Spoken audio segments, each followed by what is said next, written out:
Olá, meus irmãos, a paz do Mestre Jesus esteja com todos vocês. Que Deus abençoe quem me ouve, que o Senhor Deus Todo-Poderoso possa vir falar conosco, sempre por intermédio da sua santa e poderosa palavra. E o texto hoje para a nossa breve reflexão encontra-se no Evangelho de Jesus Cristo, segundo Mateus. Quero ler com vocês o capítulo 23, a partir do verso primeiro. Vamos lá?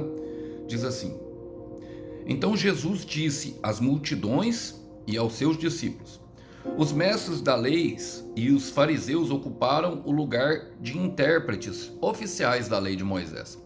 Portanto, pratiquem tudo o que lhe dizem e obedeçam-lhe, mas não sigam seu exemplo, pois eles não fazem o que ensinam. Oprimem as pessoas com exigências insuportáveis e não movem um dedo sequer para aliviar seus fardos. Glória a Deus. Somente até aqui, irmãos. Versículo do 1 ao 4 que eu li, mas eu vou continuar um pouquinho depois no final para nós concluirmos aquilo que o Senhor colocou dentro do meu coração. Irmãos, os fariseus constantemente eram aqueles que entravam em embate com o Senhor Jesus. Nós já ministramos muito sobre eles aqui. Eu percebi em mim alguns comportamentos farisaicos e dentre eles o mais marcante que eu creio é justamente a hipocrisia. A hipocrisia, ela relata uma diferença entre a realidade e aquilo que aparenta ser, ou seja, entre a realidade e a aparência. Eu poderia definir hipocrisia como a arte de exigir dos outros aquilo que nem mesmo nós fazemos. E muitas vezes eu me peguei nessa ação. Muitas vezes eu me vi, exigindo e atando fardos pesados sobre as pessoas numa vida religiosa. E numa tentativa de se aproximar de Deus, muitas vezes nos aproximamos de religiosos e de religião, porque a verdade é que eles falam de Deus. Eles falam de Deus, mas nós precisamos entender que na estrada da vida, meus irmãos, vários irmãos se corromperam. Dalila traiu Sansão e Judas se vendeu. Vendeu Jesus, inclusive, por 30 moedas de ouro. E falar de Deus não quer dizer que uma pessoa é de Deus. E precisamos atentar a isso.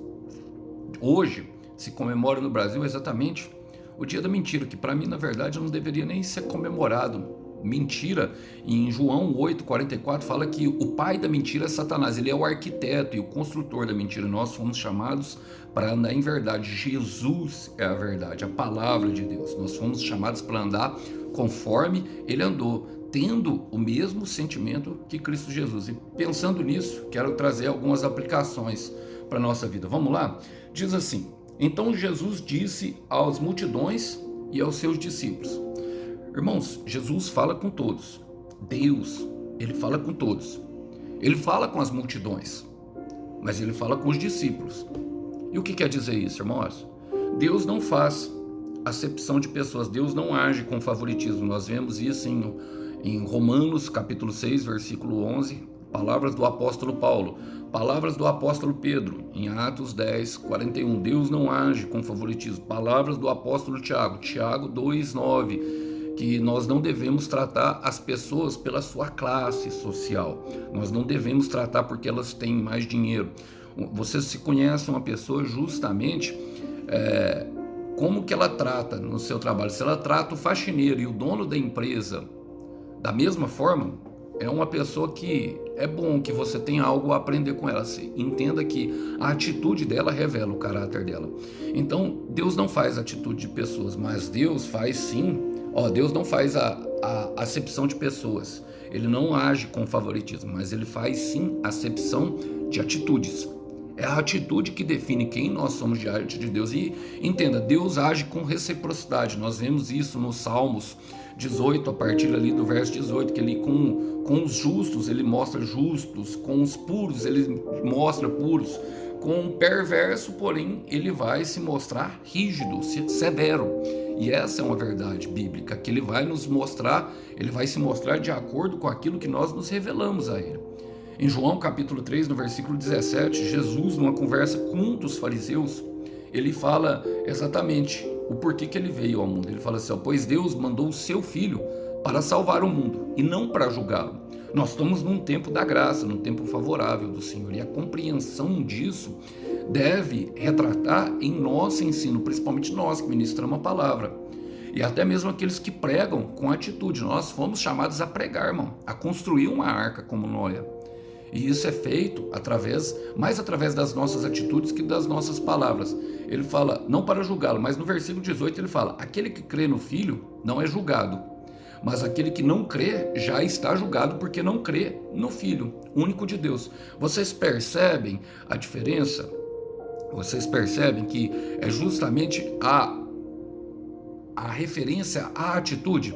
Então Deus faz uma separação das multidões e dos discípulos. Discípulos é aqueles que resolveram seguir, resolveram andar nos passos de Jesus. E todos nós, quando viemos, estávamos na multidão, mas nós devemos desejar a evolução, a discípula, a ambicionar colher tesouros no céu, a granjear amigos de verdade. E para isso precisamos cada vez mais seguir os passos de Jesus.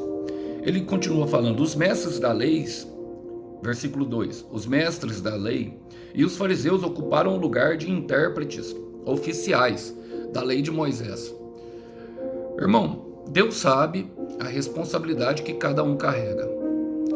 Jesus não estava aqui questionando o cargo deles, até porque toda a autoridade foi constituída por Deus. Foi Deus que permitiu. Deus sabe a responsabilidade que cada um carrega. O que ele estava questionando era justamente o uso que eles faziam da função deles para beneficiar a si mesmo. Muitas pessoas usam dos seus cargos, das suas influências, muitas pessoas usam do seu chamado, da sua comunhão com Jesus, para quê? Para atrair favoritismo, para atrair justamente uma diferenciação. E nós precisamos entender que, tendo mais responsabilidade, será julgado com mais responsabilidade. Lembra que eu falei na outra ministração, parafraseando Peter Parker, com grandes responsabilidades, com grandes poderes, vem grandes responsabilidades. Tiago fala isso na sua carta.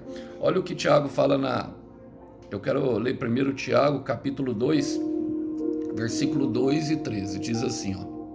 Eu quero ler 3 versículos apenas. Fala assim, ó. Falem e vivam com pessoas que serão julgadas pela lei, que nos dá a liberdade. Quando Deus julgar, não terá misericórdia das pessoas que não tiveram misericórdia dos outros.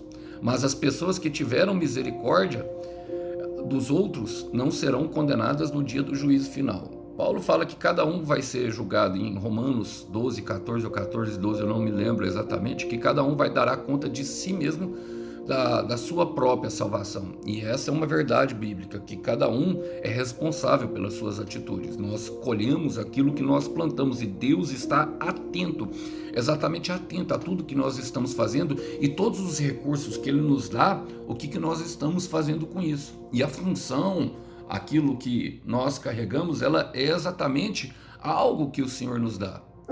Ela é algo que o Senhor nos promoveu justamente para ajudar o próximo e não para exercer domínio. Em Tiago 3:1, o próprio Tiago fala assim, meus irmãos, somente poucos de vocês deveriam se tornar mestres na igreja, pois vocês sabem que nós, os que ensinamos, seremos julgados com mais rigor do que os outros. E aqui eu estou falando de mim mesmo, irmãos. Eu tenho essa consciência. Eu sei que nós exercemos influência sobre as outras pessoas. E saiba de uma coisa, irmão, todos nós influenciamos as pessoas e não adianta, e somos influenciados. Eu tenho aquelas pessoas a qual eu separei justamente para me aprender com elas. O que eu ensino eu aprendo de outras pessoas, aprendo do próprio Jesus, se refere à minha busca diária, se refere àquilo que eu estou querendo para a minha vida, viver na verdade. E lembra que eu falei do dia da mentira? E a grande questão deles era justamente essa, irmãos, porque eles usavam daquilo ali para trazer um benefício próprio e se esquecendo que Deus olharia justamente para aquilo que eles deveriam estar fazendo e não estavam cumprindo. Porque, olha, eles seriam julgados com maior rigor. E no versículo 3 ele fala, justamente o Senhor Jesus faz ali a separação daquilo que nós devemos fazer. Por quê? Olha, ele fala, portanto, pratiquem tudo o que dizem. O que eles estavam falando não era mentira. Obedeçam-lhes, mas não sigam o seu exemplo. O problema estava no exemplo, pois eles não fazem o que ensinam. E eu já vi muitas pessoas com as palavras eloquentes, pessoas ministrando com muito vigor, com muita bondade, em cima do altar, sabe? Uma coisa, mas fora do altar, outra coisa, sabe? Eu já vi pessoas cantando, já vi pessoas pregando e saindo dali, sabe? E vivendo outro tipo de vida. Bom, e eu não estou aqui para condená-los, até porque o Senhor Jesus ainda oferece graça até para essas pessoas, mas é o ato de seguir ela, de se aproximar de Jesus, que traz justamente a salvação. As palavras, elas até comovem, meus irmãos, mas é o exemplo que convence. Eu quero repetir, são as palavras, elas até comovem, mas é o exemplo que convence. E a hipocrisia, ela entra justamente aqui. Por que que Jesus era admirado? Por que que Jesus tinha autoridade? Olha o que fala em Mateus capítulo 7, no versículo 29. Diz assim, ó: ele não era como os mestres da lei, pelo contrário, ensinava com a autoridade dele mesmo. E a palavra fala que toda a autoridade foi dada para ele, ou seja, todo o poder. Jesus tinha todo o poder. Por quê, irmãos? Porque o testemunho imprime força às palavras. Como vivemos imprime força às palavras. Jesus não era um homem que não era acessível. Pelo contrário, ele estava junto das multidões. Você percebe? Que ele não tinha problema de estar no meio do povo. Ele era um pastor que tinha o cheiro da ovelha, que se tornava totalmente acessível, que se desprendia, sabe? Que embora sendo Deus não se apegou, Filipenses 2,5, embora sendo Deus não se aferrou a isso, não se apegou a isso, mas se humilhou, tomando-se a forma de servo. Ele fala que não veio para ser servido, mas para servir, para desfazer o mal, e ele desfazia isso com ações, e isso tornava o testemunho dele cada vez mais impactante. E logicamente nós devemos ali, irmãos, com cada tipo de pessoa, agir de uma maneira, sabendo que o amor consiste verdadeiramente em identificar a necessidade do próximo. Paulo sabia disso.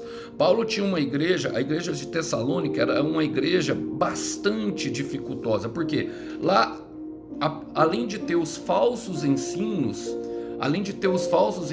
tinham a perseguição da fé. Eles estavam sendo muito perseguidos por ser uma igreja nova, adentrando ali os falsos profetas, e tinham pessoas ociosas no trabalho, que se negavam justamente a colocar em prática tudo que tinham recebido do Senhor. E olha o que ele fala em 1 Tessalonicenses capítulo 5, no versículo 14. Ele diz assim, ó: pedimos a vocês, irmãos, que aconselhem com firmeza os preguiçosos, está falando daqueles que não se colocavam ao trabalho. Deem coragem aos tímidos, ajudem os fracos na fé e tenham paciência com todos. Eu quero ler na versão Ferreira de Almeida.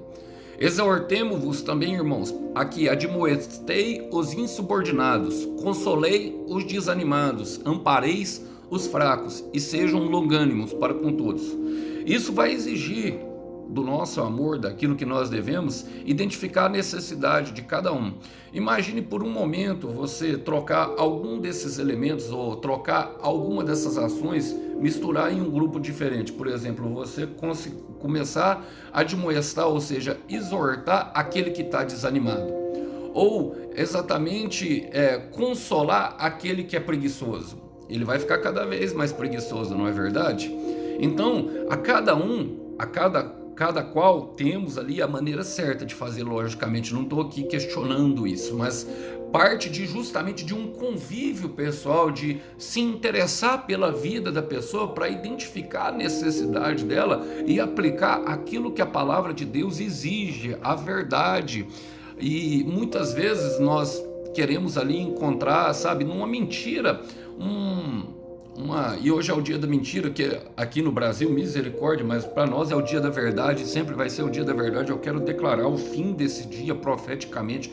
Quero declarar que um político de bom senso vai olhar para a gravidade disso e para as nossas crianças querer comemorar um absurdo desse em determinado momento, dizendo: não existe mentirinha branca, irmão, não existe mentira que abençoa, não existe, sabe, isso. E entender isso traz para nós justamente essa verdade, porque A palavra fala que nos últimos tempos eles procurariam mestres que falariam palavras agradáveis, e o preguiçoso tudo que ele quer continuar na preguiça, irmão. Entender isso, sabe, traz para nós o amor justamente daquilo que é a nossa atitude com referência às palavras que nós temos pregados, que tornam o nosso testemunho forte, que tornam, sabe, justamente a pregação da palavra eficaz. Agostinho fala, e eu sempre falo para vocês, prega a palavra, mas se necessário, pregue, se necessário, use palavras. E essa é uma verdade, porque com cada um nós teremos que dar o testemunho, sabe? Agora não podemos imputar um fardo mais pesado daquilo que é justamente o que ele vai. Ele fala, oprimem as pessoas com exigências insuportáveis e não movem um dedo para aliviar os seus fardos. E aqui eu quero partir já para o final, irmão, porque é justamente disso que eu estou falando. Eles mesmos não faziam aquilo que eles exigiam das pessoas. E nós fomos chamados, meu irmão, a dar notícia de um fardo leve. Nós somos chamados para andar com o mestre como o mestre andou. Em Mateus 11, 28, ele fala, vinde a mim todos que estáis cansados e oprimidos pelo inferno, porque eu vos aliviarei. Agora entenda, e aqui é onde nós precisamos colocar e pontuar algo. Ele fala, venham a mim. Muitas vezes, como no caso da ovelha perdida, que é um caso de uma ovelha que já era ovelha, que se perdeu, o Senhor vai atrás. Mas no caso de opressão, no caso de cansaço, irmãos, é uma atitude nossa, de dependência, de entender que precisamos, que reconhecemos a força do Senhor. E nós estamos aqui para dar essa notícia, para apontar o caminho, como João Batista fez, para saber que tem uma solução. Olha, nós vemos aqui no versículo 5 que eles falam que tudo que fazem é para exibir, usam no braço filactérios e eles gostam de receber saudações respeitosas. Irmão, se nós quisermos ser respeitados, nós devemos aprender a respeitar. E se nós quisermos viver pela aparência, nós vamos afastar as pessoas. Olha, eu entendo que a religião, ela promove justamente isso, irmãos. Ela afasta justamente a pessoa de Jesus. Ela é uma pessoa que está oprimida, que está cansada da vida, que está querendo uma solução para o seu problema e entende que Deus tem essa solução e isso é uma verdade. Mas nós devemos encurtar as distâncias. Quando olhamos para pessoas que parecem que não erram, parecem que são super fortes e parecem que não têm fraqueza nenhuma, nós vemos uma impossibilidade de se achegar nisso, ainda mais se nós olharmos o cenário atual. E eu faço sempre questão, irmãos, de expor as minhas fraquezas, porque eu tenho muitas. Se vocês andarem comigo, vocês vão ver que eu sou pecador, e todos nós. Somente Jesus foi 100% justo, 100% e não teve pecado. Eu não estou fazendo apologia ao pecado jamais, irmãos, mas uma das palavras que eles usam justamente é Isaías 59, versículo 2, fala que os nossos pecados fizeram separação de vós, mas eles esquecem de ler o versículo 1, que fala que o braço do Senhor não está curto demais para que não possa nos alcançar, que os ouvidos dele não estão atentos às nossas orações. É verdade que o nosso pecado traz vergonha, e a dinâmica do pecado é justamente o que aconteceu no Éden. Quando o Adão pecou, ele teve medo da voz de Deus, mas Deus continuava vindo atrás de Adão diariamente. Deus não mudou e continua sendo o mesmo até hoje. Ele continua vindo. O momento que estamos mais perto e mais propensos de Deus é justamente quando pecamos, irmãos, e devemos nos achegar até Ele, porque o pecado, ele tenta justamente nos colocar numa direção inversa daquilo que é a presença de Deus, quando Deus está vindo atrás de nós. Quando Deus está vindo atrás de nós, pode ler lá em Gênesis 3, em Gênesis 2, eu não me lembro agora, mas ele vinha na viração todo dia e continuava vindo. Deus não despreza um coração contrito e envergonhado, e o pecado ele traz essa vergonha, por isso que nós nos sentimos indignos, mas Deus não está com o braço curto. O pecado ele faz sim separação, por quê? Porque a dinâmica é que nós ficamos envergonhados e nos sentimos indignos, mas devemos lavar as nossas vestes diariamente, sabe, de toda mentira, e essa é uma mentira de Satanás. A religião é uma mentira, irmãos. A religião ela faz essa coisa de aparência, ela não encurta a distância, e nós estamos aqui justamente para levar descanso para o cansado. levar descanso para o cansado, ajudar a pessoa que está fraca na fé. Paulo, e eu quero terminar aqui, ele fala em Gálatas capítulo 6, versículo 2: levem os fardos um dos outros, e assim estarão cumprindo a lei de Cristo. Estejamos prontos, irmãos, para ser descanso para o cansado. Estaremos prontos, Senhor, para dar uma notícia de um fardo leve. Estejamos prontos para levar o pão e o vinho na bagagem. Estaremos prontos para granjear amigos de verdades e fazer, sabe, e sentar na mesa com o pecador, sabe, jantar na mesa do Zaqueu. Meu irmão, e ouvir a oração de Dimas lá na cruz. É isso que nós devemos estar prontos para fazer. Lembrando que tudo isso nós estamos ajuntando tesouros, e a ambição deve ser essa, de ajuntar tesouros lá no céu, porque é lá que vem e o nosso Criador está atento às nossas atitudes. Lá está o nosso verdadeiro tesouro. Lucas 12, versículo 35. Aonde está o seu coração, ali está o seu tesouro. E o nosso tesouro, a nossa recompensa, vem do céu, de um céu aberto, de verdade, de um caminho verdadeiro que produz vida em nosso coração. Que Deus abençoe os irmãos, que vocês possam ficar com essa breve mensagem. A paz do Senhor Jesus esteja com todos vocês. Tchau, tchau.